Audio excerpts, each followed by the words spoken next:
Baiklah, seterusnya Jabatan Pengangkutan Jalan JPJ merekodkan kutipan kompaun sebanyak RM1,390,200 sejak pelaksanaan penguatkuasaan permit kemasukan kenderaan atau VEP di pintu masuk darat Malaysia Singapura bermula 1 Julai hingga 20 November 2025. Di Balai Ketua Pengarah Perancangan dan Operasi JPJ Malaysia, Datuk Jasmin Syafawi memaklumkan penguatkuasaan itu dilaksanakan di 3 lokasi utama: Bangunan Sultan Iskandar, Kompleks Sultan Abu Bakar dan Taman Daya.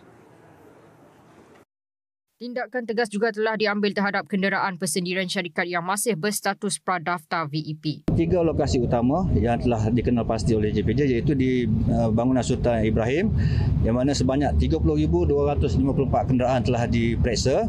Daripada jumlah tersebut, 1,984 saman telah dikeluarkan kerana tiada VEP, yang mana melibatkan kutipan jumlah kompaun sebanyak RM595,200.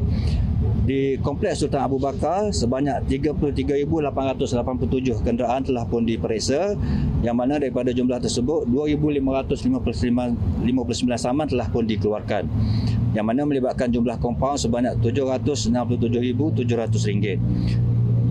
Di lokasi seterusnya di Taman Daya, yang mana melibatkan 898 kenderaan telah pun diperiksa, yang mana daripada jumlah tersebut sebanyak 91 telah pun dikeluarkan saman yang melibatkan nilai kompaun sebanyak RM27,300. Jadi secara keseluruhannya 65,039 kenderaan telah pun diperiksa, yang mana daripada jumlah berkenaan sebanyak 4,634 telah pun dikenakan tindakan saman kerana tiada VEP. Secara keseluruhan jumlah kutipan kompaun adalah sebanyak RM1,390,200. Beliau berkata demikian pada sidang media selepas operasi khas penguatkuasaan VEP disusul keluar PSI Bukit Cagar Johor Bahru pada Jumaat. Sepanjang tempoh 15 hingga 20 November 2025, JPJ mengeluarkan 159 notis saman kepada pemandu dan pemilik kenderaan yang masih gagal mematuhi kewajipan VEP.